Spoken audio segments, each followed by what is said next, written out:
¿Querés leer noticias sin manipulación? Entonces visita www.informatepi.com. www.informatepi.com. Un diario de frente con la verdad. Hola, hola, muy buenas tardes. Bienvenidos a Fútbol Táctico, el primer programa para Informate PY. Soy Rodrigo Genes y voy a presentar el programa de hoy, acompañado de excelentes panelistas, Adán Amarilla y Miguel Báez. Sean todos ustedes muy bienvenidos. Vamos a traer toda la actualidad del fútbol nacional e internacional. ¿Qué tal, Adán? Muy buenas tardes. Muy buenas tardes, Rodrigo, Miguel, a la audiencia. El placer de siempre, de estar compartiendo, de abrir un nuevo espacio en donde tenemos pensado hablar mucho de fútbol, de debatir mucho, de aprender juntos, de crecer juntos, también seguramente de darle participación a la audiencia en este apasionante mundo del fútbol y más aún cuando vamos a intentar conocerlo dentro de su riqueza, dentro de las cuestiones internas que tienen que ver en las explicaciones de por qué se dan las cosas dentro del ámbito del fútbol. Así es que más que contento por dar inicio a este nuevo proyecto y esperamos que la audiencia se sume. Miguel Báez, ¿qué tal? Muy buenas tardes, Rodrigo. Muy buenas tardes, Adam. Para mí es un gustazo estar compartiendo este espacio con ustedes ahora mismo. Lo vamos a ir desarrollando lo más que podamos, ¿no es cierto? Y vamos a hablar de fútbol y varias cosas más, ¿no es cierto? Asimismo, gente, vamos a hablar de fútbol de todo ámbito.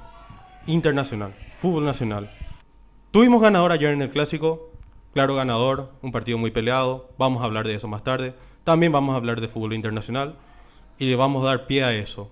En este primer bloque vamos a tratar todo lo que pasó en la fecha de ayer, el domingo. Hubieron partidos muy interesantes. Por ejemplo, jugó Miguel Almirón ayer contra el United, salió 0-0. Fue un partido muy aburrido, pero nuestro compatriota estuvo ahí bastante destacado otra vez en el partido. Se jugó el Clásico de España, claro ganador también ahí.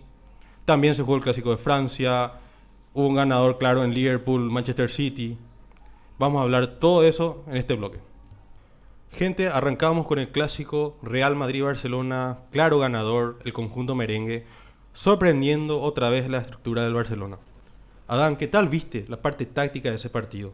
¿Qué es lo que más te interesó? ¿Qué jugador fue el que más sorprendió en el campo de juego? Bueno, yo vengo viendo un Barcelona muy poco competitivo realmente, y eso lo vengo trabajando un poco dentro del análisis propio mío, porque quiero atarlo a otra idea mucho más general que tiene que ver con que la gente compara mucho lo que está pasando actualmente con lo que había visto en otras épocas muy gloriosas del Fútbol Club Barcelona, aquella famosa época del Pep Team, con figuras destacadas, no solamente en la de Messi, sino también la de Iniesta, la de Xavi, David Villa, Thierry Henry, Sergio Busquets y compañía. O sea, un equipo más allá de la idea que pueda tener el club y el entrenador, conformado por estrellas de primer nivel, ¿verdad? Esa fue la vara siempre con la que se midió la historia posterior del Barcelona después de que se deshizo. Una especie de exitismo. Sí, y uno tiene que entender que, justamente lo estábamos hablando un poco off the record, que los ciclos se terminan, ¿verdad? Es imposible sostener un ciclo tan exitoso durante mucho tiempo. Los jugadores, pasa el tiempo también para los jugadores, pasa el tiempo también para el entrenador, el relacionamiento o se fortalece o se desgasta por diversos motivos. Jugadores que vienen, jugadores que van, directivas que se cambian. Es un microclima bastante interesante de analizar desde ese punto de vista. Pero lo que nosotros tenemos que entender que eso que vimos alguna vez, o todos aquellos que tuvimos la suerte de verlo, ya no se puede replicar en el tiempo y hay que casi imposible. Hay que pensar en otras maneras de jugar también. Y lo que yo veo en el Barça de hoy, con Xavi en el comando, es que quiere reprisar lo que los europeos llaman un poco el juego de posición. Muy de la base del Barcelona, ¿verdad? Muy identificable con 4 zagueros, 3 volantes y 2 extremos y un delantero, ¿verdad? pero la calidad interna de ese plantel no es la misma que la que supo tener en otro momento. Entonces, es bastante difícil volver a reprisar en el juego lo que habían hecho, ¿verdad? Y hoy yo vi que es un equipo que disputa muy poco la pelota, sabe tenerla, no tiene la misma jerarquía para los metros finales en la decisión, a pesar de que cuenta con un delantero de la talla de Lewandowski. Igual no tiene esa misma calidad para la finalización y no llega. Justamente eso te iba a destacar. El Barcelona carece de hace muchísimo tiempo, incluso ya con el tiki-taka de Guardiola, una seguridad defensiva que cada club, ponerle un club chico, tiene una seguridad defensiva X determinada. Pero el Barcelona siempre careció de disputa del balón. Era siempre posesión, pero en el tema del traslado, correr hacia atrás. Hoy, cada pelota que Madrid metía en el medio, vos cantabas prácticamente gol. Y teniendo la Benzema, un endiablado Vinicius, eso es para prácticamente mandar a celebrar, ¿verdad? Y la practicidad en el Clásico se dio por el tema de que Real Madrid fue práctico. Como toda la vida fue. No solamente por eso. También está por lo que pasa con Luka Modric y lo que puede llegar a realizar Toni Kroos, ¿no es cierto? El gol del Real Madrid, como estuvimos hablando off the record ayer con Adam, para mí empieza con esa guapeada que hizo Toni Kroos desde su campo, que lo salió a cerrar Sergio Busquets, no pudo con él y no se quiso comer la tarjeta Busquets. No, yo creo que más no se la bancó estar ahí enfrente con Toni Kroos, ¿no es cierto? Entonces, al hacer ese adelantamiento con la pelota a Vinicius, ahí se terminó la jugada, ¿no es cierto? Vinicius ya se fue, definió, lo tapa el arquero y Benzema hace lo que sabe hacer, ¿no es cierto? Del rebote, gracias muchacho. Vos le das una Benzema. Claro, gracias muchacho y te la puso puso para ganar el adentro. Balón de Oro. Vamos a ser sinceros. El tipo es candidato principal para ganar el Balón de Oro. Hiciste mención a la capacidad de recuperación y eso también lo estábamos hablando un poco antes de iniciar el programa. Había algo que la gente de la calle que disfruta de ver fútbol no veía en aquel Barcelona, que era el gran poder de recuperación que tenía ese equipo de recuperación tras pérdida. Ejercía una presión endiablada tras pérdida.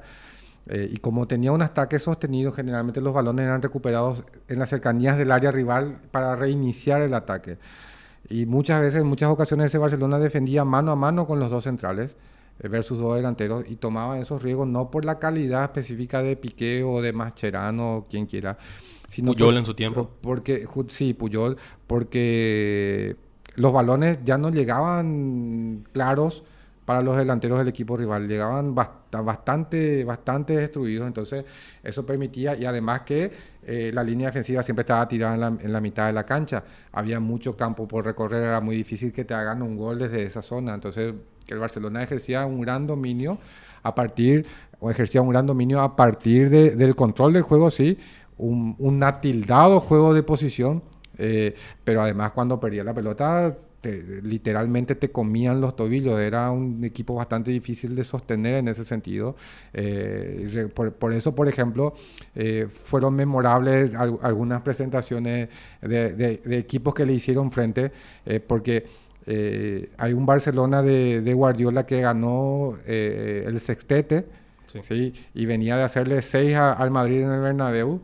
Y fue justamente el Estudiantes de La Plata del gran... qué gran equipo, Estudiantes. Del gran Verón, que lo tuvo contra las cuerdas, lo llevó a la largue en una memorable final, porque hay que empezar a buscar como aguja en el pajar quién eran los equipos que le hacían frente en aquel entonces, porque el Madrid no le podía hacer frente, ¿verdad? Y dominaba prácticamente el mundo del fútbol, ¿verdad? Bueno, con ese Barcelona se quiere comparar lo que pasa después y es imposible. Y yo creo que el gran error hoy fue el planteamiento de Xavi, y lo hicieron muy bien mención. Era un mediocampo demasiado abierto, donde se disputaba muy poco la pelota y donde se le confiaba a Busquets la responsabilidad de la recuperación de la pelota. Y Busquets no es un volante que raspe, no es Casemiro. ¿verdad? Entonces, son características muy diferentes. Ahora, Busquets, dale la pelota limpia que te la va a clarificar y te va a generar una situación de gol. Hoy limpió la jugada como 3-4 veces, por ejemplo, pero no tiene efectividad el Barcelona. No. Él no va con la presión para arriba ni para... a él le cuesta muchísimo presionar para adelante y correr para atrás mucho más todavía. Es un volante demasiado posicional. Y a eso hay que sumarle que en las áreas en donde se definen los partidos, Barcelona no tiene la jerarquía que tiene el Real Madrid.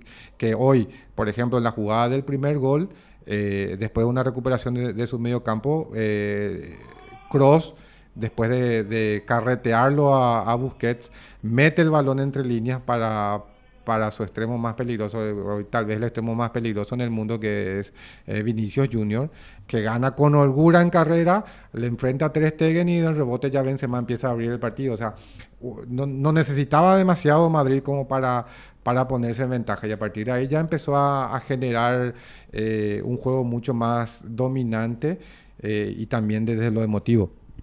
Claro, pero también se vio un cierto momento de holgura del Real Madrid, ¿no es cierto? Recuerdo muy bien ese centro que hace De Jong a los 24 minutos, que le queda servida a Lewandowski y increíblemente la tiró afuera. Estaba en la línea del gol y se la... Sí, aunque si La- es que la Lewandowski puso en metía órbita. esa, yo creo que anulaban por posición adelantada. Pero yo quiero destacar otro jugador, pero del Real Madrid, ¿A quién? Federico Valverde. Qué jugadorazo. Qué jugador táctico, cómo recorre la cancha. Es increíble lo que hizo hoy. Selló su partidazo con un gol. Prácticamente fue el revulsivo del mediocampo y ayudaba muchísimo en la marca, en el traslado. Es un hombre en ataque y en defensa. Es un jugador muy completo para su posición, y Uruguay tiene un jugadorazo que va a disputar sí o sí la Copa del Mundo. A no ser, ojalá que no se lesione, ¿verdad? Pero yo quiero ver esa clase de jugadores. Yo quiero un Federico Valverde en mi equipo siempre.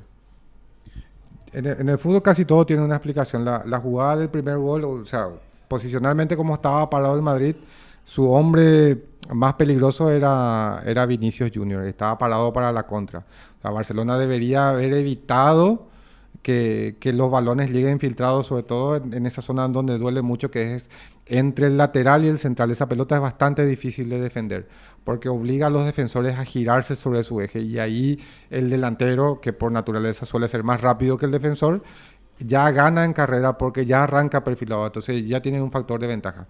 Eso ocurrió en el primer gol. Y en el segundo gol, inexplicablemente para un equipo que quiere volver a ser top en el mundo, ante una jugada intrascendente, quedan 3 defensores de Barcelona defendiendo. La desvía Eric García. Sí, hay 3 defensores de Barcelona defendiendo en el medio campo, y ninguno de ellos toma la marca, ejerce la marca sobre Vinicius Junior.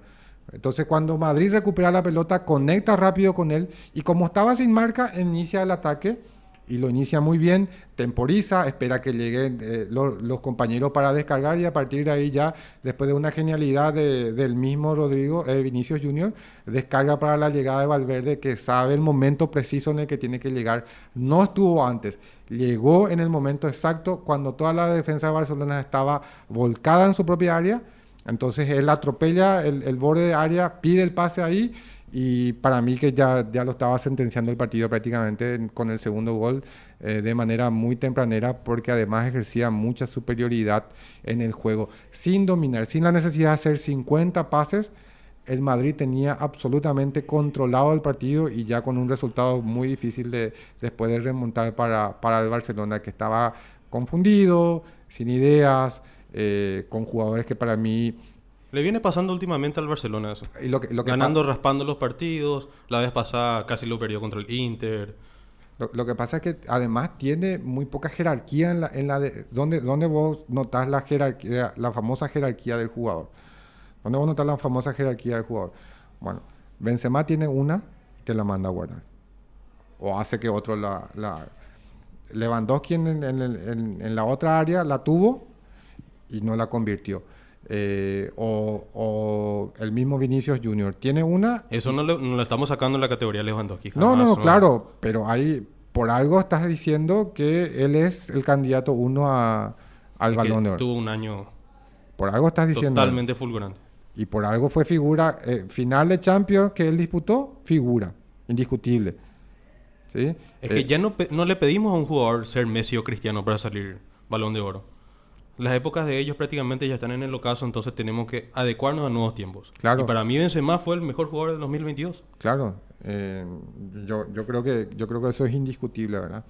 Pero lo que voy es, ¿dónde uno cataloga la jerarquía del jugador? En la calidad de la toma de decisiones, ¿verdad? En la calidad de la toma de decisiones. Y Barcelona, por momentos, estaba en el campo del Madrid, merodeaba el área, pero la calidad de las decisiones, por ejemplo, de un Ousmane Dembélé que promete mucho siempre, pero concreta mal casi siempre, explica mucho de por qué Barcelona hoy, a pesar de haber contratado mucho en Europa, no consigue ser un equipo competitivo. Y el Real, hoy casi sin despeinarse, porque me dio la impresión por momentos de eso, que casi ni se despeinó, sacó un partido, un clásico versus Barcelona, para mí holgadamente, pudo haber sido más inclusive. Hay un gol que le anulan Benzema. muy al límite, ¿verdad?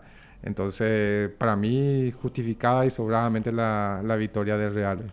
Voy a otra jugada muy trascendente del partido. Para mí hubo penal sobre Lewandowski. De Carvajal sobre ¿En Lewandowski. serio crees que fue penal? Sí. Lo desacomodó. Viene de atrás y lo desacomoda. Es penal. ¿Crees que pudo haber cambiado eso el resultado del partido? ¿O? Yo creo que pudo haber sido un resultado mucho más justo.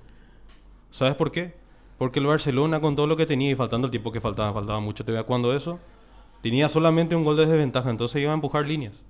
Claro, aunque yo creo que también pudo haber ocurrido que el Real Madrid se le iba a ir encima con toda la carne. Real Madrid, ¿eh? Real Madrid tenía una jugada y capaz te la mandaba a guardar claro. de la nada. De la nada. A los 1 minuto o 2 minutos Sí, después de así. ese. Supongamos que haya cobrado penal, lo chutó Lewandowski y la mandó a guardar, ¿no es Sí. cierto? Yo creo que el Real se te iba encima con todo y con lo mal que está la defensa, especialmente los dos centrales, García y Koundé, yo creo que el Madrid se le iba con todo al Barça, ¿no? Para mí, Koundé tuvo Hoy uno de sus peores yo partidos. lo vi muy desacertado. Y en esa jugada, en la La jugada, defensa del Barça. en la jugada del segundo gol, el que tenía que tomarla... Bueno, estaban 3 con Vinicius. Madrid dejaba siempre uno. Madrid es un equipo, sobre todo los Madrid de Ancelotti, son equipos de transiciones rápidas. Te matan en las transiciones rápidas. Y tiene jugadores para matarlo. Pero como él mismo se encargó de decir, no es un equipo que te contragolpea solamente por azar. Ellos preparan el contragolpe, saben lo que tienen que hacer. Y la jugada del primer gol, sobre todo, se nota muy bien. La prepararon, recuperación, un pase para adelante y ya liberan con los extremos. En este caso fue para Vinicius. Lo de Koundé te quiero apuntar en la jugada del segundo gol, que para mí es, entre los 3 que dejó Barcelona para defender ese posible contragolpe de Madrid, era el que estaba más cerca de Vinicius y no ejerció la marca. O sea, lo tenía enfrente y no lo marcó efectivamente, no lo anuló. Porque la pelota le llega a Vinicius, tiene tiempo para controlar, tiene tiempo para girarse. Y a partir de ahí, ¿qué hizo la defensa del Barcelona? En una situación de 3 contra 1, empezó a replegar, siendo que lo recomendable sería que uno lo enfrente y los 2 restantes empiecen a hacer coberturas hacia atrás, ¿verdad? Evitando que lo que tenía que hacer la defensa de Barcelona en superioridad era evitar que Vinicius progrese. Los 3 empezaron a replegar hacia su arco y Vinicius tuvo tiempo, espacio para armar el ataque de Madrid, que culminó con la llegada magistral de Valverde, que ajustició al bueno de Ter Stegen con un martillazo de derecha. Pero para mí lo de Koundé muy, muy bajo hoy, definitivamente. ¿Qué más tiene Barcelona en el banco? Christensen. Y lo tiene a Piqué también. Pero Piqué está ya prácticamente en el ocaso de su carrera. No, Sí. para un clásico, no le veo. Por eso te digo, para mí Barcelona compró mucho, pero sigue siendo un equipo que no es competitivo. Y tampoco va a armar un equipo de la noche a la mañana. Eso se trabaja. Eso se trabaja mucho. Y eso tenés que ver. Lo que Madrid consiguió en Europa con las 3 Champions League en verdad nos detenemos muy poco a valorar. porque es un evento único, es muy difícil que eso pase. No le pasa... Yo no siempre comentaba con mis amigos. Fíjate. En esos tiempos es imposible ganar la Champions de manera fíjate, consecutiva, era imposible. Fíjate, hace un tiempo el Liverpool de Klopp parecía una locomotora imparable en Europa. Y ahora hoy logró una victoria, que lo vamos a hablar, hoy logró una victoria, ayer mejor dicho, logró una victoria que le da ánimos, pero viene a los tumbos también. Ayer planteó un partido bastante compacto como para sacar ventaja de su rival, ¿verdad? Pero vuelvo a lo del Madrid y ese evento único, y lo que yo estoy muy de acuerdo contigo en lo difícil que es construir equipos competitivos para Europa. Es muy difícil, no se da de la noche a la mañana, requiere de mucho trabajo, y también lo estábamos hablando un poco off the record con el director de la radio, la valoración que tiene esa gente invisible en la estructura de los clubes, que se encarga de hacer el seguimiento a los jugadores, hacer esos análisis de rendimiento y tomar las decisiones exactas. Porque recordábamos, por ejemplo, yo lo recordé a título personal y siempre me llamó la atención, cuando Madrid lo contrata a Vinicius Junior, la gente se burlaba de él. ¿Sabes cómo lo decían? Ficticios, le decían. Bueno, y hoy la rompe. Uno de los mejores jugadores. Y decisivo. No sé si hay un jugador más desequilibrante que él en el mundo. Y actualmente yo creo que muy pocos. Mira que Brasil le tiene a Vinicius y le tiene a Rafinha en su ataque. Sí. Imagínate lo que es ese ataque. Incluso se puede dar el lujo de jugar sin un 9. Le pone a Neymar en el medio y ya está. Pero coincidimos en algo. La jugada del penal del Real Madrid, penalazo. Sí. Penalazo sobre Rodrigo. Ganó justificadamente. La definición también. Ganó bien. La definición también magistral, ¿no es cierto? Sí. Aunque estuvo a punto de tocar la Ter Stegen, ¿no? Sí, pero Ter Stegen siempre llega cerca de la pelota. Bueno, gente, ahora vamos a pasar al análisis entre Liverpool y Manchester City. Para mí fue un partido de ida y vuelta, fue muy abierto. El City no pudo capitalizar todo lo que tuvo. Siempre teniendo la pelota, pero muy pocas ocasiones concretadas. El Liverpool, a lo que sabe, equipo muy metal de Jürgen Klopp, como siempre nos tiene acostumbrados. Volvió Robertson, jugó muy bien en el mediocampo. Se asoció muy bien Salah con Darwin Núñez. Estuvo muy bueno el partido. ¿Qué decís vos, Adam? ¿Qué decís, Miguel? Para vos, el partido. ¿Qué le faltó al partido? Porque para mí le faltó algo. Para todo lo que ellos prometían, como siempre, ¿verdad? Para mí fue un partido muy poco habitual de Premier League. O sea, ¿en qué sentido? En que la Premier League siempre te da ese espectáculo de transiciones permanentes, de ida y vuelta, de emociones en todas las áreas, todo el tiempo. Esa clase de partidos te suele ofrecer, sobre todo cuando se enfrentan rivales de la envergadura del City y de Liverpool. Liverpool en esta ocasión había ejercido de local, ¿verdad? Y tengo que incluir varios elementos en el análisis, empezando por el local, por Liverpool, y algunas ausencias bastante notorias. Para mí, muy importante la ausencia de aquella debilidad mía, Trent Alexander-Arnold. Un lateral extraordinario. Pero a falta de Alexander-Arnold volvió Robertson, que fue un pilar bastante grande también del equipo de Klopp. Volvió Robertson por izquierda, y por derecha jugó un ex-City, Milner, ¿verdad? Y eso le permitió a Klopp armar una configuración bastante compacta. El Liverpool más que nunca apostó a achicar espacios hacia atrás, ¿verdad? Y a achicar los espacios hacia atrás para evitar que el City circule con mucha fluidez.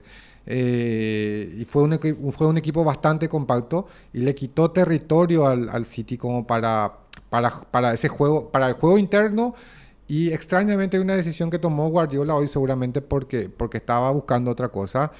Hoy no jugó con un extremo natural por derecha, mejor dicho. Esa zona la ocupó su comodín, Cancelo, el portugués. Hizo de volante, extremo también. Sí, seguramente pensando un poco en las transiciones que suele meter el Liverpool que como el Madrid, que lo estábamos hablando en el bloque anterior, te matan las transiciones en los contragolpes. Seguramente para sumar gente en el repliegue en la situación inmediatamente a la pérdida del balón, Cancelo ocupó esa zona. Entonces, el City no tenía mucha amplitud, la amplitud habitual. Hoy Guardiola armó un 3-4-2-1. Sí. Hay que ver un poco qué era lo que tenía pensado él en ese sentido, era con la pelota. Pero lo que siempre hace Guardiola, y lo declara abiertamente, es que usa extremos muchas veces para hacer la cancha muy ancha al equipo que está defendiendo. Entonces eso se hace muy difícil de defender. Y para favorecer el juego interno de sus volantes, porque reconozcámoslo, los volantes internos del City tienen una calidad tremenda. De Bruyne, hoy jugó Gundogan. Son Qué jugadores, partidazo de Gundogan. sí. Me gustó más en eso. Hoy jugó Gundogan. Lo suele hacer también hoy Bernardo Silva, que hoy también jugó un gran partido. Pero el planteamiento de Klopp fue muy inteligente en una situación extrema, porque Vos sabés que había partes del partido que yo veía que el juego del City pasaba mucho por Rodri. Sí, porque vos elegís... No la agarraba De Bruyne, No. agarraba Rodri. Bueno, pero Pero eso para mí es más virtud del Liverpool que... claro, porque vos elegís en dónde vas a presionar, y vos elegís quién es el que te va a manejar la pelota. Entonces, bueno, entre Rodri y De Bruyne, ¿quién crees que te maneje la pelota? Bueno, prefiero que me maneje Rodri, que es menos agresivo que De Bruyne con la pelota. Entonces, por eso hablo de un planteamiento muy inteligente de Klopp y de Liverpool, a sabiendas de las carencias que tenía. También lo perdió a Luis Díaz, por ejemplo. Sí, Entonces, su principal referencia en ataque pasó a ser Mo Salah. Mohamed Salah, ¿verdad? Que al final del postre fue el que... Siempre te rinde el faraón. Siempre te rinde. Y lo supo jugar inteligentemente, lo aguantó cuando lo tenía que aguantar, pero lo principal y la virtud del planteamiento de Klopp hoy fue que le quitó mucha fluidez. O sea, el City no circuló con la fluidez habitual con la que suele hacer. Le costó muchísimo llegar a Haaland, ¿verdad? Y las veces que llegaba, Haaland no estaba cómodo, estaba muy apresurado porque inmediatamente iban a presionar sobre la zona de remate, y eso fue pura virtud del Liverpool, que supo aguantar, y cuando encontró el momento preciso para golpear, lo hizo, ¿verdad? Y después ya se hizo un partido difícil de remontar para los de Pep Guardiola, que ven cómo el Arsenal se les está escapando. Volvió a ganar en extremis el Arsenal. Sí, volvió a ganar. Un partido muy sufrido, lo vi de a tramos también, un partido bastante sufrido. Pero el valor de la victoria, en este caso, a sabiendas que City iba a tener una parada muy difícil. Igual queda mucho campeonato. No, la Premier es eterna, ¿eh? Sí, igual queda mucho campeonato, pero hoy sí para mí fue un partido muy, muy atípico de Premier. No fue el Liverpool City que te levantaba los pelos, pero sí un partido bien jugado y bastante interesante para analizar en muchas cuestiones. Claro, yo no estoy de acuerdo en algo que dijiste recién, Rodrigo, porque dijiste que Salah rinde siempre. Yo últimamente no le veo rendir de la misma manera que venía rindiendo en los últimos años, ¿no es de cierto? Sadio Mané también. ¿Vos Está crees un que poco lo extraña mucho huérfano, sí. Se tiene que entender al mucho delantero con del Darwin Bayern? Núñez. Con Firmino ya tiene un poco de movimentación, pero con el uruguayo, que debería ser la carta nueva del Liverpool. Claro, yo creo que en el partido de ayer, entre comillas, se intercalaron los roles. Porque el Manchester City venía jugando muy bien y el que la venía remando de atrás era Liverpool. Y más o menos que se dio la inversa en esta situación o en esta ocasión, ¿no es cierto? El Liverpool se plantó muy bien en la cancha.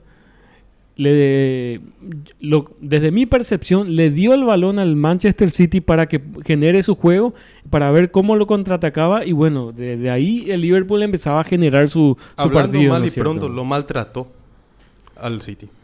Hizo lo que quiso en el medio Bueno, campo. maltrató en términos psicológicos, podríamos decir, ¿no es así cierto? mismo, A ver, psicológicamente lo maltrató. Yo vi eso en el City, una especie de ser blando en el medio claro, campo. de repente, algo que no suele ocurrir, que los jugadores se ponían nerviosos. Como dijo Adam hace un momento, Haaland no estaba en el partido. Te estaba diciendo, Firmino. Hoy para mí jugó un partidazo. Firmino bajaba, robaba pelotas en el medio.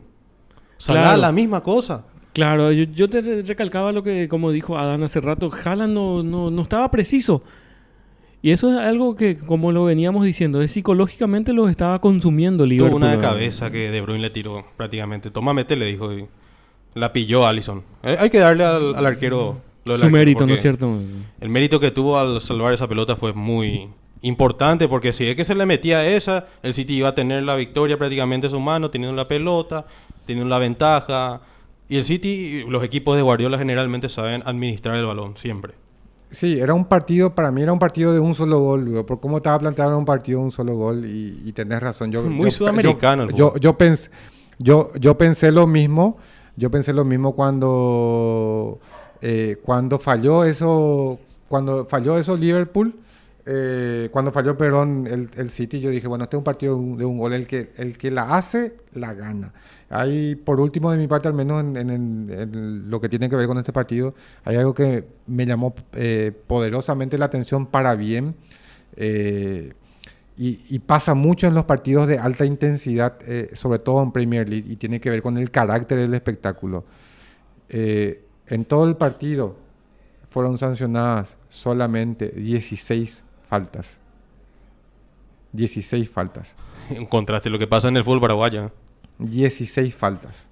Y creo que terminó sacando 2 amarillas. O Y una. ayer en el Clásico, ¿cuántas tarjetas tuvimos? Una sola fue, ¿verdad? Sí, una sola.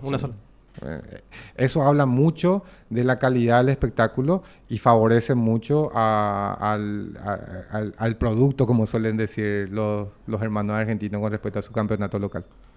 Sí, vamos a la pausa y vamos a tocar el tema central de lo que pasó ayer en el gran superclásico de fútbol paraguayo. Olimpia tomó la punta y le ganó otra vez a Cerro en la Nueva Boya. ¿Querés leer noticias sin manipulación? Entonces visita www.informatepi.com. www.informatepi.com. Un diario de frente con la verdad. Bueno, gente, volvimos a Fútbol Táctico y esta vez vamos a hablar de lo que fue ayer la gran fiesta del superclásico de fútbol paraguayo, en el que triunfó de nuevo en la Nueva Olla Olimpia ante Cerro Porteño por el marcador de 2-1. Adán, ¿qué viste del partido? ¿Qué hombre te pareció el que fue el máximo y el mínimo? ¿Quién jugó en su capacidad? ¿Quién estuvo en deuda? Vi un partido que se repitió varias veces en este tiempo, ¿verdad? Una réplica de historias repetidas, sobre todo malas experiencias para Cerro Porteño enfrentando a Olimpia en casa, en su propia casa. Un partido que Olimpia lo supo trabajar desde lo táctico con las ideas. Si uno pone en la balanza, Olimpia te muestra menor cantidad de ideas, pero muchas más claras y más fijas y más mecanizadas y más impregnadas. Y sobre todo hay una cuestión bastante importante en esto que tiene que ver con el ejecutante, que es el jugador. Uno nota que, sobre todo en esta clase de partidos, el jugador Olimpia entra convencido de lo que tiene que hacer, cree en lo que tiene que hacer y va a la cancha y lo hace. Lo hace con el convencimiento necesario de que es el camino que le va a llevar a donde quiere llegar.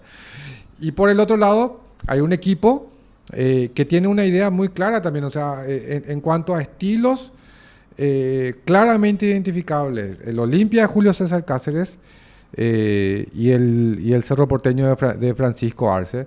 ¿Ya? Y del lado de Cerro Porteño también hay una idea clara. Cerro Porteño es un equipo que lo declaró alguna vez su entrenador, pero sin esa declaración también uno puede identificarlo claramente. Es un equipo que gusta de construir ataques combinados, o sea, combinando muchos pases.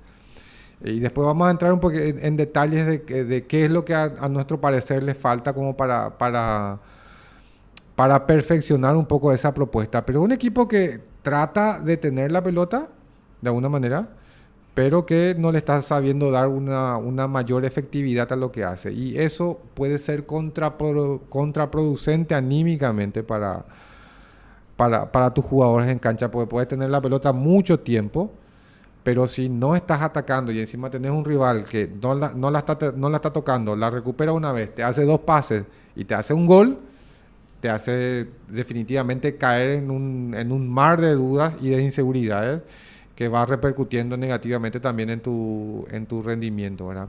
Entonces, y este es un partido que, como dije al principio, es una réplica fiel de otras circunstancias en donde Olimpia también supo sacar provecho de ese carácter práctico en el planteamiento del juego, que todo el mundo hoy lo maneja, que es un juego de ataque directo, de tratar de conectar lo más rápido que puedan con sus delanteros, ¿verdad? Y para eso hay que tener jugadores con perfiles determinados también.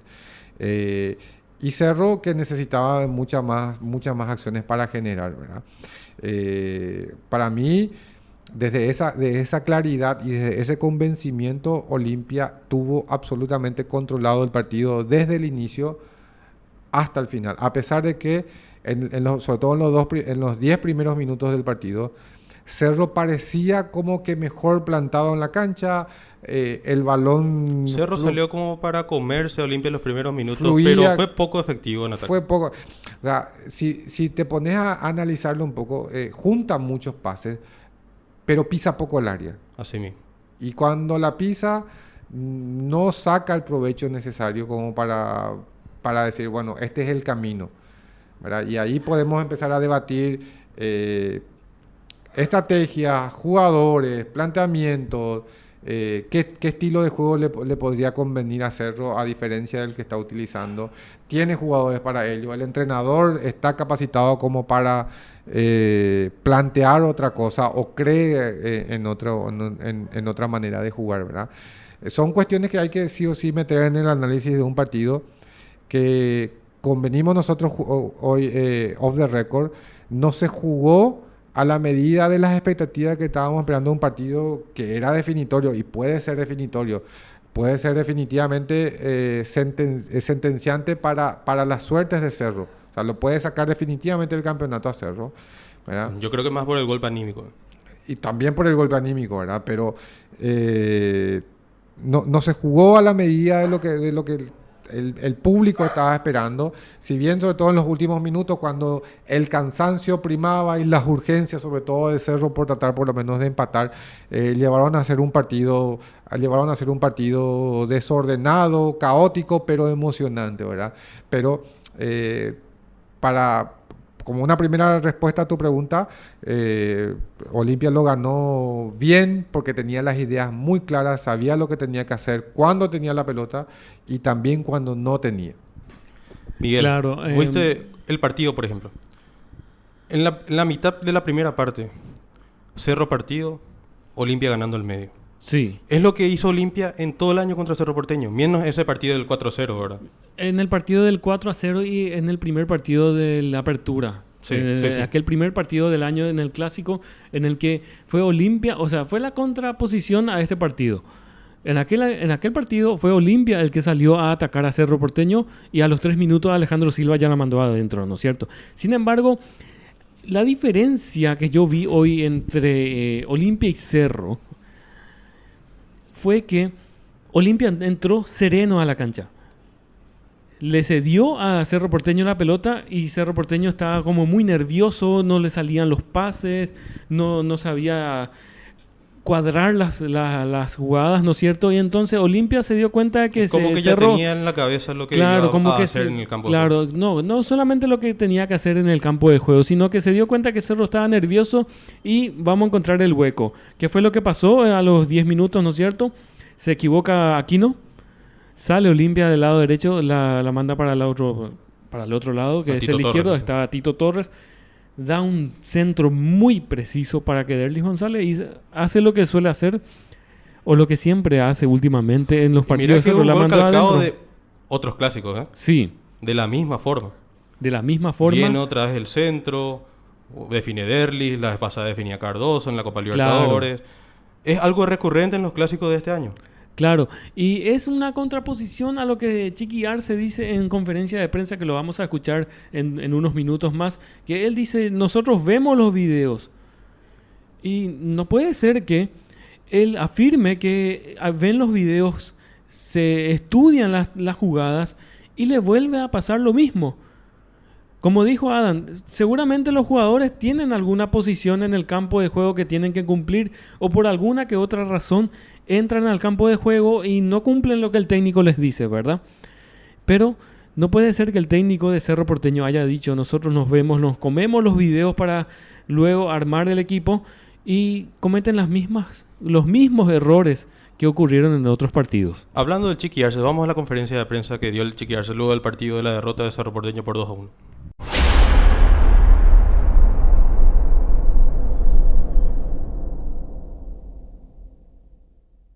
Sí, lo hemos trabajado, o sea, en cada partido, obvio que se estudia detalladamente a todos los rivales y se busca después el mejor plan de juego, ¿no? En cuanto a estrategia, hombres, nombres, y no hay cómo justificar, porque creo que es un día muy triste, porque todos estamos tristes. La imaginación nuestra era de triunfar y marcar una diferencia importante, y perdimos el partido. Pero de que lo trabajamos en la preparación, claro que sí, lo hicimos muchísimas veces, de distintas formas, comunicar no solamente en los tipos de entrenamiento que tuvimos tiempo, sino que también en todas las herramientas que tenemos a disposición para poder mostrar eso. Después me puede repreguntar por qué ocurre, y vuelve a ocurrir, y vuelve a ocurrir porque es un juego, porque existe también, creo que un complemento importante, que es la parte emocional, la parte de concentración mental. Y con todo eso igual yo creo que nos repusimos bien justo cuando empatamos y vimos que ellos no conseguíamos sacar algunas pelotas ahí fuera, cerca de nuestra área. Decidimos hacer esos dos cambios para sostener más arriba, y viendo que los que queríamos sacar ya estaban extenuados, nos convierte en un gol de otro partido.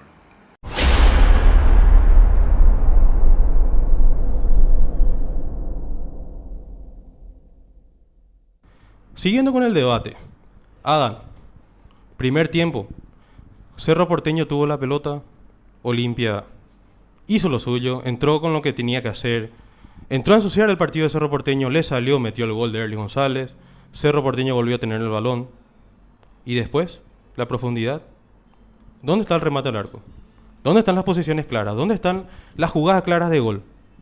No le hace figura ni a Olveira, y el ataque también pierde protagonismo así.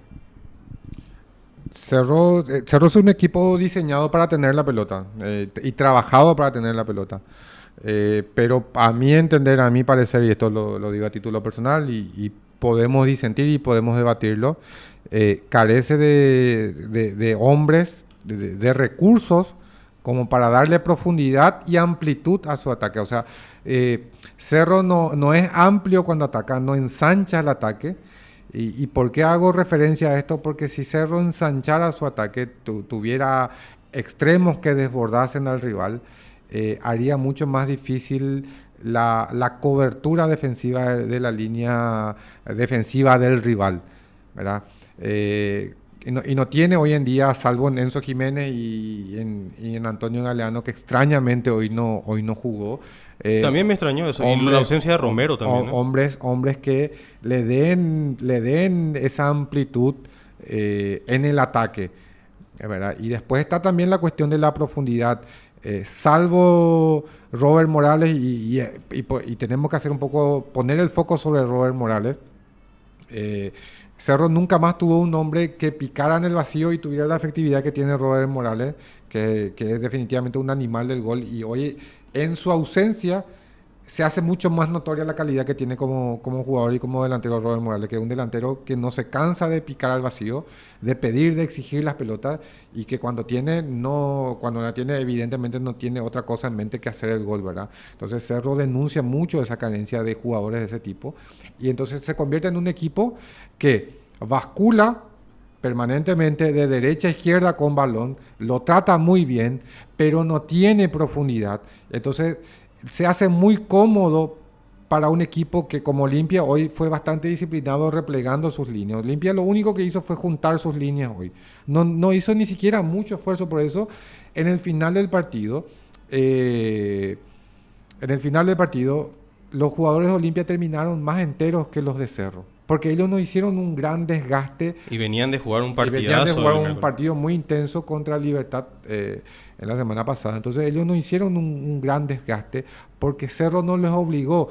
Y a eso sumarle que el traslado de la pelota no tenía un ritmo acelerado. Era todo muy pronunciado porque todo lo hacen lateralmente. Falta un pase filtrado, falta alguien que pique en el vacío. Para hacerlo gráfico, le falta un Robert Morales o un Derlis González, que es un maestro moviéndose entre ese... hay que mirar los movimientos de Derlis Hubo un González movimiento de Derlis entre porque- 3 defensas de Cerro. porque es una delicia, porque él se coloca entre los dos, para el inicio del ataque él se coloca entre los dos centrales y pica a derecha o izquierda y se mete entre el central y el lateral.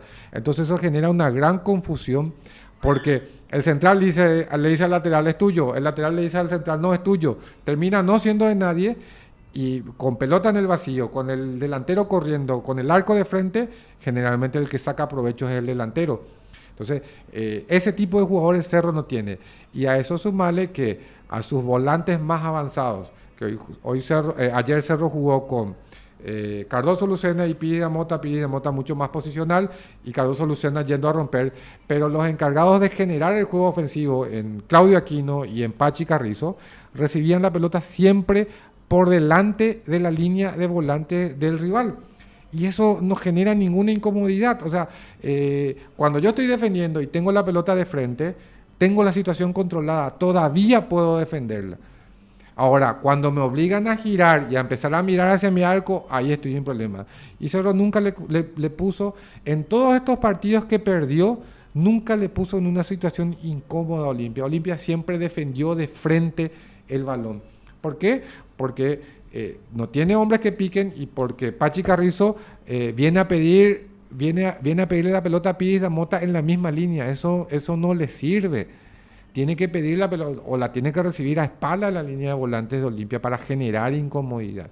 Entonces, por eso Cerro es un equipo demasiado previsible que te puede tener un día también la posesión de la pelota. Y esa falta de previsión en ataque, sí, creo que se debe más a lo bajo que está Claudio Aquino. Sí, ayer tomó decisiones que le ayudaron un poco. Yo creo que en algún momento se empecinó con gambetear. Algunas veces no te sale y bueno, busca una zona de como acciones que te den confianza otra vez con la pelota. Asociate, hace un pase, empezás a hacer pases hasta que volvés a generar, por la interacción con el balón y porque te vienen pasando cosas buenas, volvés a ganar en confianza y ahí podés hacer otras cosas. Pero se empecinó en sacarse hombres de encima y tuvo un perro de presa en Marcos Gómez que le persiguió a sol y sombra y que lo rebanó cada vez que pudo. Entonces Claudio Aquino en la jornada ayer fue verdaderamente intrascendente para lo que Cerro necesitaba, ¿verdad? Y terminó siendo el hombre más claro en ataque de Cerro, la figura de Enzo Jiménez que como lateral y como promesa de un elemento más en ataque, le está dando buenas cosas a Cerro. Defensivamente hay que seguir trabajándolo porque ser un lateral requiere una técnica específica para la defensa, ¿verdad? Pero en ataque fue, para mí entender, lo más claro que tuvo Cerro y fue el elemento de mayor profundidad que pudo tener el equipo de Arce. Yo quiero destacar también el trabajo, no sé si silencioso, pero efectivo del Pachi Carrizo. En el ataque de Cerro, ayer fue una especie de imprecisiones, un mar de entregas malas, pero el Pachi remataba, llegaba, a pesar de que no tiene solidaridad en la marca. Claro. El tema de Cerro pasa más por la falta de profundidad y la falta de efectividad. Claro, en ataque. yo creo que también las imprecisiones son las cosas que... Yo creo que a Cerro le está costando el campeonato, o le podría costar el campeonato, por sus propias imprecisiones, tal cual como lo apuntaba Adam recientemente. Y vos lo estás enfocando en Pachi Carrizo. Yo también puedo decir que Patiño hizo un partidazo. Y cuando Claudio Aquino y los que estaban arriba tendrían que haber generado fútbol, No, y no lo hacían. Era el Patiño el que se iba arriba para generar fútbol y a él se le cometieron varias faltas. Varios tiros libres que tuvo Cerro ayer fueron a faltas a Patiño. Fue muy revulsivo Patiño. Sí. Quería ganar, Yo quería creo que ganar. es uno de los puntos destacados que tuvo el equipo de Arce ayer. Y ustedes estuvieron hablando de que hay imprecisiones y el sistema táctico, ¿no es cierto? Pero yo veo que Cerro no está jugando como un equipo. Yo creo que Está hay jugando ciertas... partido. Sí, pero me parece que hay ciertas cuestiones internas que de repente hacen dudar de que el equipo, el ensamblaje que hace Chiqui Arce, hace que uno pues, dude de cómo se desarrolla luego, ¿no es cierto? Por lo tanto, yo creo que a Cerro, si quiere continuar en la punta o pelear la punta, tiene que ser más un equipo enfocado a eso antes que entrar en individualidades e imprecisiones, ¿no es cierto? Ahora vamos al corte y vamos a hablar del ganador del clásico, Olimpia. ¿Querés leer noticias sin manipulación? Entonces visita www.informatepi.com www.informatepi.com. Un diario de frente con la verdad. Seguimos con fútbol táctico y vamos a hablar del triunfador del clásico de ayer, Olimpia. ¿Qué equipo más solidario tiene el Decano? Y así le ganó todos los partidos clásicos a Cerro de este año, ¿eh? En La Olla, en su casa, salvo ese partido del 0-4 del Defensores. Olimpia siempre lo supo jugar Cerro. La figura de Olimpia para mí, el destacado en cancha, fue Iván Torres. Por cómo se movió, cómo distribuyó la pelota, hizo 2 asistencias, una prácticamente sin querer metió al área, ¿verdad? Pero vamos a hablar de eso en otro momento. Lo de Tito Torres hoy fue muy bueno en el sentido táctico. También Marcos Gómez jugó un partidazo, se comió el medio. Le hizo sufrir a Picalucena, Pirida Mota, Aquino, Carrizo. Se comió el medio. Y Derlis González, que prácticamente está a otro nivel del fútbol paraguayo. Vienen los defensores y él te cuerpea como si fuera que tiene 2 metros el tipo. Y prácticamente es 20 centímetros menor que Patiño, que Pulpito. Lo que tiene y genera Derlis en el equipo de Olimpia. Y también lo que genera en la defensa de Olveira a sus defensores, ¿verdad? En el ataque y al mismo equipo de Derlis González le genera una tranquilidad. En el que te tiramos la pelota de cualquier lado, vos la ganas, sí o sí. ¿Qué te pareció el movimiento del equipo de Olimpia ayer? Como lo estábamos diciendo en el inicio, Olimpia es un equipo que tiene las ideas muy claras y tal vez no son muchas, no tiene muchos recursos ni muchas variantes de su estilo de juego, pero las tienen bien asimiladas y las llevan a ejecución y saben jugar esta clase de partidos. Y eso le da también la calidad de recursos que tienen los soldados probados, Ale Silva, el mismo Derlis González, Saúl Salcedo, que si bien también tiene varios partidos encima. Hasta Sara te jugó bien, ¿eh? Se Sí, destacó con sí. Saúl. Y lo que pasa es que el contagio colectivo de la convicción y el estado anímico, el fútbol es un deporte también que tiene que ver con el estado anímico y eso es bastante contagioso. Cuando te vienen bien, casi siempre todas te vienen bien. Y eso ayuda mucho, por ejemplo, al reentré de un jugador, en este caso de Zárate, que tuvo un partido más que acertado para mí, ¿verdad? Pero Olimpia es un equipo que tiene las ideas muy claras y no necesita de mucho para hacerte daño cuando vos no estás preparado como para defender. A Olimpia le vienen bien equipos como el de Cerro, porque cuando Cerro no aprovecha su posesión para hacer daño, entra en confusiones, muchas veces hasta pierde ingenuamente la disputa de la pelota y queda muy, muy abierto y con mucho campo para defender. Entonces, con balones largos a espaldas de los centrales, jugadores como Derlis González o Brian Montenegro, que hoy fueron los de punta de Olimpia, tienen para divertirse, ¿verdad? Entonces, A Brian lo vi un poco más bajo del partido del miércoles contra el Libertad. Sí, un poco ya, más contenido y en un las poco más corridas contenido, que metía. pero estaba haciendo un trabajo de fijación también. Sí, muy Porque, buen trabajo táctico. claro, porque el que estaba designado seguramente para correr era Derlis, ¿verdad? Pero en esa tarea de fijación, vos fíjate que hay muy poca disputa de los centrales de Cerro, ¿verdad? Y eso tiene que ver con que estaban ocupados con alguien, y ese alguien era Brian Montenegro mientras Derlis empezaba a correr hacia uno de los laterales. Ese detalle táctico también es bastante interesante de analizarlo, ¿verdad? Pero lo dicho, Olimpia es un equipo que no necesita de mucho para hacerte daño cuando encuentra el contexto adecuado. Demuestra un botón, el primer gol, que era posesión de Cerro. Claudio Aquino, a mi entender, disputa una pelota displicentemente, se va a lateral, Olimpia lo juega rápido y saca de la zona congestionada, libera hacia el lado, hacia la franja hacia el callejón izquierdo de Iván Torres. Y ahí Hugo Fernández le hace sombra, ¿eh? Pasa Sí, por detrás. pasa por detrás, pero nadie de Cerro estaba desbalanceado porque Sí. defendía con 3 menos, a mi entender, que son Brian Zamudio, Pachi y Claudio, que no colaboraron mucho en la tarea defensiva. Entonces, Tito Torres encontró casi como una estancia de terreno para correr, con mucha libertad, con mucho tiempo para tomar una decisión. Lanzó un centro bastante bien ejecutado desde 3/4 de cancha, que cayó al punto penal, y para mí era Pase de goles. como Un un pase de déjà vu, algo que yo ya lo había visto. Y el gol en Copa Libertadores fue el mismo, que lo hizo Fernando Cardoso. Sí. El balón cae exactamente entre el central y el lateral por izquierda, y en este caso era entre los dos centrales, porque el lateral por izquierda de Cerro no estaba y el lateral por derecha de Cerro tampoco estaba. Ahí en medio de los dos se mete Derlis González y no necesitó ni siquiera controlar. Le puso el pie, pleno peine interno, para poner la pelota al palo. No, imposible para Jan, imposible. No, imposible, no. Es un penal de movimiento. Ahora, a lo que voy es, y dije, para muestra un botón, fueron exactamente 2 pases y una conducción.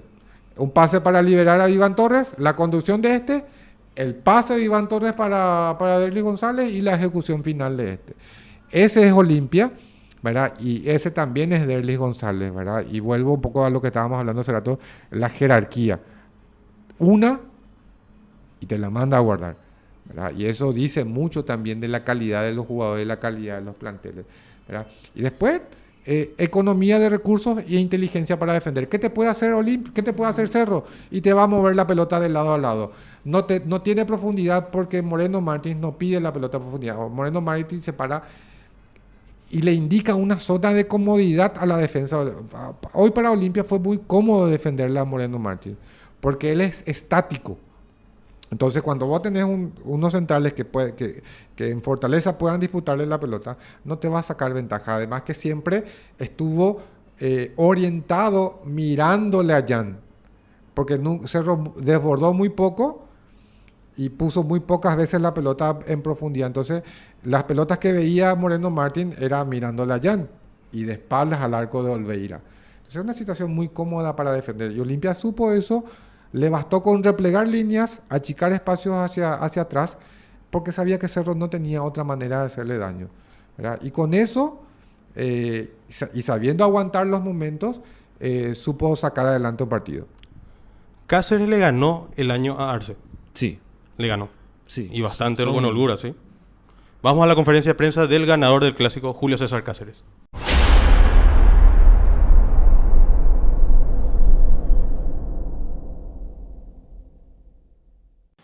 Buenas tardes para todos.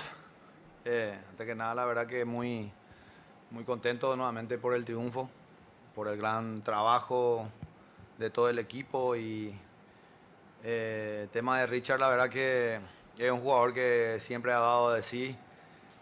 Lo tuvimos fuera también por lesiones, llegamos prácticamente casi en el límite, ¿verdad? Para decidirlo, decidimos en conjunto, ¿verdad? De poder contar con él hoy día, y como es el fútbol y como es Dios, a lo mejor también nos encamina todo. En el momento que le necesitábamos entró y nos dio también el triunfo. La verdad que fue algo muy lindo. Lo conozco a Richard de hace años y es un jugador que muy sacrificado, jugador de mucha jerarquía. Siempre quiso estar con nosotros, quiso ayudarnos y siempre nos ha dado siempre ha estado al servicio del equipo, ¿verdad? Y de eso estoy muy contento con él, que haya podido entrar, ayudarnos y darnos también el triunfo. Bueno, la verdad que yo creo que en el primer tiempo hicimos un gran trabajo. Creo que en gran parte pudimos manejar, a través de eso también llegamos al primer gol. Capaz que en algunos pasajes el rival también nos complicó un poco, ¿verdad? Pero creo que el primer tiempo lo terminamos bien y tuvimos esa sensación que pudimos haber generado más situaciones de goles, pero es un clásico, un partido donde se disputa mucho y lo terminamos bien. Después creo que en el segundo tiempo el rival salió más a buscar, manejó más el balón, pero nosotros fuimos más punzantes en el momento donde teníamos que explotar los espacios y los muchachos se comportaron de 10.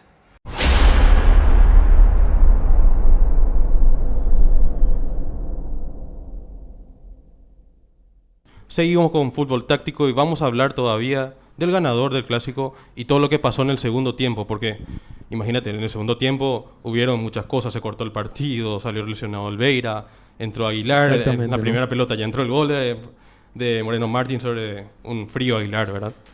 Claro, hay un detalle que yo quiero destacar sobre esa situación, ¿no es cierto? Olimpia, a pesar de la adversidad, a pesar de que tuvo que salir lesionado el arquero, entró un arquero que ya no estaba para ser arquero de Olimpia hoy día. A pesar de todo eso, Olimpia estaba tranquilo, estaba sereno. No entró en esas imprecisiones como le solían ocurrir en partidos anteriores. Y parecía que se le venía la noche. Claro, yo creo que recordarás en aquel partido contra Guaraní, sí, que Olimpia estaba ganando, venía bien, le metió el gol Guaraní y entró en un mar de imprecisiones que después le costaron el partido y le costaron una goleada, ¿no es cierto? Pero no solamente en ese partido contra Guaraní, le pasó contra Sol de América, creo que le había pasado contra Resistencia. Hay una serie de partidos en los que Olimpia venía manejando bien el encuentro, le empataban o le metían parecido al Olimpia de la Apertura. Claro, le Muy empataban impreciso, o le muy metían un nervioso. gol. Le empataban o le metían un gol y entraba en un mar de imprecisiones que le costaban el partido y el campeonato a la larga, ¿no es cierto?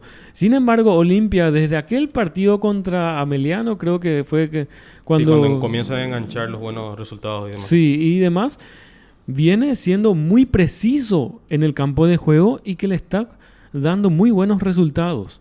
Increíble, mira, el segundo tiempo de Olimpia, por ejemplo, en la parte táctica fue correcta, pero pasó mucha zozobra, Pasó mucha zozobra, hubo unos momentos en que decía, Olimpia se le viene la noche, Le perdió a Olveira, a la primera pelota le entra un gol a Aguilar y Cerro tuvo 5 minutos de irse al ataque de forma totalmente, no sé si desesperada, pero totalmente imprecisa, como destacó Cerro en todo el partido, ¿verdad? El tema de la imprecisión en Cerro Porteño y Olimpia siendo sereno es lo que le otorgó el segundo gol a Olimpia. Y jugándolo Olimpia a lo directo. Vino el segundo gol con una majestuosa definición de Richard Ortiz. Prácticamente de otro partido, lo dijo Arce, ¿verdad? De otro partido, fue una puñalada al corazón cerrista y ahí prácticamente se terminó el partido. Porque cuando Cerro llegó al gol, hizo el cambio del 9, le metió a Alfio y ahí perdió su principal carta ofensiva en la parte aérea. ¿Qué pasó luego del gol de Olimpia? Comenzó Cerro a cargar por arriba y no tenía a quién tirarle la pelota. Y así, Olimpia, con el partido diluyéndose, manejó la situación. Lo que pasa es que tener la pelota puede ser un arma de doble filo. Pues hay entrenadores y hay equipos que prefieren no tenerla y entregarla al rival porque saben que pueden aprovecharla de otra manera. El Real Madrid, por ejemplo, es uno de esos. No porque no tenga la calidad como para tener, pero porque elige jugar de otra manera con la pelota, ¿verdad? A lo que voy es que si estás diseñado para jugar teniendo posesión mayoritariamente dentro de un partido, tenés que desembocar en algún lugar, porque si no puede tener un efecto contraproducente y también anímicamente, porque la tenés y no va generando situaciones de peligro en el rival. Eso también frustra. ¿sí? Porque vas de un lado, no avanzás, volvés, vas del otro lado, no avanzás. También, bueno, yo ya no la quiero tener más. Quiero descansar, que probemos a hacer otra cosa. Y encima, como le pasó hoy y como le viene pasando con Olimpia, enfrente tenés un rival que te aguanta bien, es inteligente para defender, te achica los espacios y en algún momento cuando la recupera, te hace daño real con 2 o 3 pases, te genera un sinfín de inseguridades y de incomodidades que no hay manera de sostener anímicamente eso. Entonces, las imprecisiones de Cerro, las inseguridades que tienen que ver con el trato con la pelota, sobre todo de Cerro, no son cuestiones técnicas, sino que Cerro no encuentra la boca de salida para tanto que genera, no tiene un escaparate por donde dar corrida a todo lo que pretende generar. Entonces, es como que se llena de muchas promesas y nunca las concreta. Y también llega el jugador, a ver, podemos hablar de muchos rendimientos bajos en el partido de ayer, pero el jugador de por sí no quiere que pase eso y no se quiere ver mal. Entonces, no me dé más la pelota porque es una granada que ya le sacamos el gatillo y que y en cualquier momento puede detonar. Y no quiero que detone cuando yo la tengo, que detone bien lejos. Yo vi más acentuado ese momento del partido en los cambios de Cerro Porteño. Sí. Los cambios entraron totalmente desfasados del momento del partido. Y bueno, y después está lo otro. Defensivamente Cerro, ayer fue un equipo que no trabajó, a diferencia de Olimpia, no trabajó colectivamente para la recuperación de la pelota. Estadísticamente, los volantes de Cerro recuperan muy pocas pelotas, ¿sí? Y la recuperación es más global, más de sistema. Por eso, tal vez a sabiendas, por eso juego un poco de adivino en esto. Arce prefiere que su equipo tenga mucho más tiempo la pelota y le dé, porque el tener mucho más tiempo la pelota en el campo rival le da tiempo a más jugadores a estar más cerca de la pelota. Entonces, si se produce una pérdida, hay más gente cerca para una posible recuperación, ¿sí? ¿Qué pasó en el partido de ayer? Cuando después del empate de Cerro, Olimpia fue valiente y fue adelante, ¿sí? Y defensivamente Cerro quedó parado con sus 4, más sus 2 volantes que ya estaban agotados y que no daban abasto. Es muy difícil luego defender con 2 volantes. Entonces Olimpia empezó a manejar y empezó a tirar la pelota para adelante. Y ahí se vieron muy mal los de Cerro. Y Olimpia, post empate, reaccionó. Y fue el de los dos el que estaba siempre más cerca de ganar el partido, cosa que terminó aconteciendo, ¿verdad? Y ya avisó con el remate de Paiva. Había avisado en el remate. Ahí ya hubo una descoordinación. Sí. Ahí ya hubo una descoordinación y un error flagrante, vamos a decir, de comunicación. Un error casi infantil. Puede pasar y pasa, y ahí está la prueba, ¿verdad? Pero hay un error de comunicación ahí, porque creo que Piris Damota se pone en la zona del central, los dos salen a disputar la pelota no es de ninguna de las dos, le queda a Paiva solo, que lo ajusticia Jan, que reaccionó bien. Ya fue un aviso. La siguiente jugada, otra vez lanzamiento de pelota parada, acción a balón parado. Hay un despeje de Cerro y Cerro no sabe disputar la segunda pelota, va muy tibio a esa segunda pelota. Tito Torres recoge el despeje, vuelve a poner la pelota en el área y para mí hay errores puntuales imperdonables ahí, vamos a decirlo imperdonables. Que hasta el mismo arquero se dio cuenta, porque en la repetición de la jugada veíamos que Jan levantaba los brazos prácticamente diciendo, está solo, ¿cómo está solo Richard Ortiz? Dentro de la jerga futbolística hay 2 situaciones. Primero, lo más evidente, que Richard Ortiz estaba solo y Cerro no salió marcando. ¿Cómo podés dejarlo solo a Richard Ortiz en el área? Cerro no salió marcando esa jugada. Y segundo, que hay 3 jugadores que quedan colgados. O sea, no achica Cerro, no lo inhabilita a Richard Ortiz, que recibe en el área y hace después la genialidad que hace, que la pudo haber tirado a la tribuna también, ¿verdad? Pero igual, no se puede, Cerro se estaba jugando el campeonato en esos minutos, no se puede permitir ese tipo de desconcentraciones, ¿verdad? Fue increíble. ¿Cómo le podés dejar a Richard Ortiz solo en el área recibir una pelota aérea? Claro, estaba, como decíamos ayer con el director de la radio, Cerro parecía que estaba drogui. Y era el que tenía que atacar en ese momento, el que tenía que buscar el partido. Pero hace Sin poco embargo, llegó el empate, ¿eh? No pasó mucho del empate. Claro, Solamente yo creo Cerro que- se fue atrás, Olimpia fue valiente, le fue llevando al área de Cerro hasta que logró sendos ataques que uno fue un golazo. Claro, pero también tenés que ponerte un poquito en la posición de ellos. ¿Quién iba a pensar que Richard Ortiz iba a hacer eso? Richard Ortiz tiene una técnica y una Si categoría vos me tremenda. decís, ponete en el lugar de Pulpito Duarte en ese momento, pero ni por si acaso se me va a ocurrir que Richard va a hacer esa barbaridad, ¿no es cierto? Yo creo que ni a sus compañeros. Por el Claro. momento del partido mismo, ¿eh? 82 Claro, y en ese minutos. momento, a los 40 minutos del segundo, es básicamente imposible que Richard haga esa... Y yo creo que... Vos me hiciste acordar ayer justamente de un gol que Richard tuvo de volea Sí, también, él jugando hizo por un Libertad. gol así jugando a Libertad en el año 2015. No recuerdo, creo que fue a San Lorenzo que le hizo un gol así.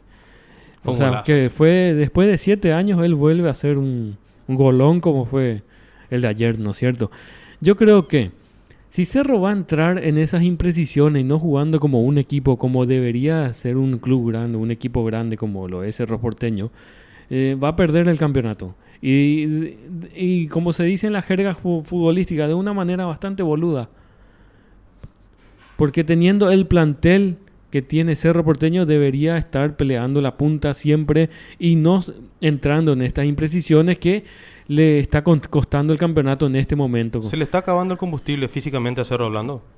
Es muy probable, pero no se puede permitir ese lujo, ¿no es cierto? Y sin embargo, Olimpia sigue con esa mentalidad serena y jugando tácticamente bien y leyéndole entre líneas al rival, va a pelear el campeonato. Y mira que a Olimpia siempre le suele costar. mira- y Por la mira- forma de jugar le suele costar los equipos de menor jerarquía ahora. Claro, y mira que Nacional es un equipo que no va a perdonar y que si continúa de la manera que continúa también, va a salir campeón, ¿no? Coincidimos. Olimpia, ¿lo gana bien?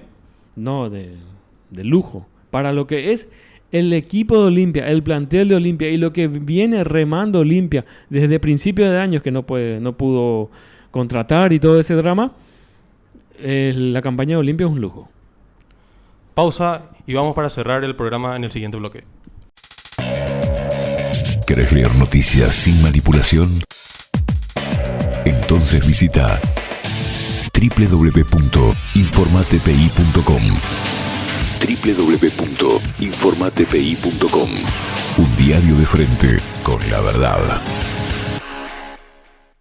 Para finalizar el programa, volvemos con fútbol táctico para destacar la figura del partido. Adán, para vos, ¿quién fue la figura del partido? Definitivamente Marcos Gómez se comió el espectáculo. Se lo devoró enterito al mediocampo de Cerro. Una grandísima tarea en la recuperación, clave en las coberturas, en los recorridos, siempre llegando a tiempo, con mucho carácter y con mucha determinación.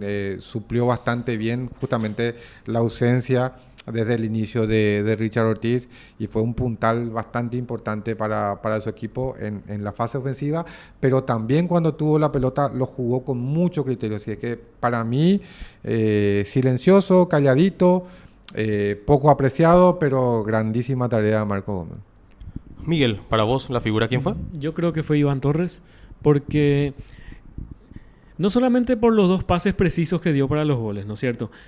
Iván ayer estuvo en el primer tiempo muy aguerrido, no se le escapaba ninguna pelota, incluso inculcaba a sus compañeros que vamos para adelante y mediante el embrión anímico que daba el segundo capitán de Olimpia, que realmente es él, yo creo que fue fundamental para lo que se vino después en el partido, ¿no? En mi punto de vista, yo coincido con ambos. Los dos tuvieron muy buenos rendimientos, pero yo me quedo con el partido de Tito Torres, porque no suele hacer esta clase de partido. Para mí destacó bastante en un clásico, dio 2 asistencias. Marcos Gómez se comió la cancha, todo lo que sea, pero Tito Torres fue muy clave para la victoria de Olimpia en el marcador y anímicamente por el resultado que se dio. Claro, y además que venía siendo muy criticado, ¿eh? Venía siendo muy criticado Sí. y va a seguir siendo muy criticado por su forma de jugar. Claro, en este aspecto se lavó un poquito la cara el Tito, ¿no? Bueno, es así como llegamos al final de la primera edición de Fútbol Táctico. Nos volvemos a encontrar el próximo lunes a las 18 horas con otra edición más de hablar de fútbol nacional e internacional. Muchas gracias por su audiencia. ¿Querés leer noticias sin manipulación? Entonces visita www.informatpi.com. www.informatpi.com. Un diario de frente con la verdad.